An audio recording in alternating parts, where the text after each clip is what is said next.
Great little project we've got today. My neighbour's having a new fence and they've asked me if I can trim down some of the trees in the garden. So rather than paying £1,000 to have somebody come in and cut the trees down, I'm going to give it a go myself. So I've been out and bought one of the cheapest chainsaws I can find, an electric chainsaw. It cost me £56. I'm going to give it a try. I think it'll work. It's only going to last for a day or so just to chop these trees down. And hopefully it'll save me a few pounds. Right, we've got a Hawksmoor electric chainsaw, 2200 watts. It's mains voltage here in the UK to 230 volts. 2-year guarantee, so fingers crossed it'll last more than a day. Let's have a look inside. What have we got here? I got it from a place called Tool Station. Looks like it's all branded up for them. We have, looks like most things are pre-built. We've got a chain.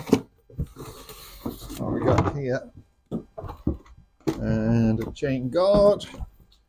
Oh, looks like it's nice and easy to put together. Just the chain guard, and that must be, yeah. Okay, let's put it together. No, that wasn't too difficult.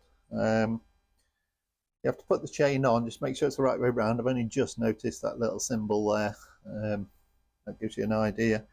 This drops in, there we go, on there. Put this on, and then there's just this cap, the big sort of hand nut screw thing that goes on. And that seems to be it for the assembly. Oh, this thing is awesome. That's what I've done so far. A big pile there, and I've just tried, let me see if I can show you, like that one, just cut straight through that, no problem. This thing's awesome.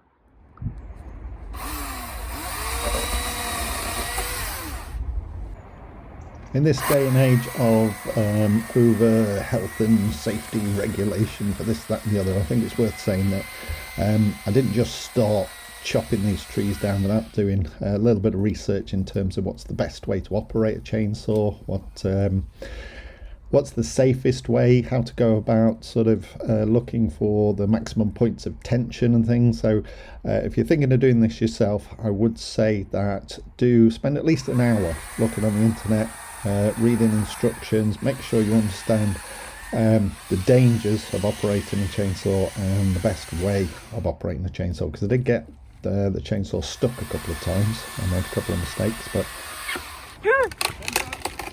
if nothing else, it'll stop you dropping a great big tree branch on your wife, which is never a good idea.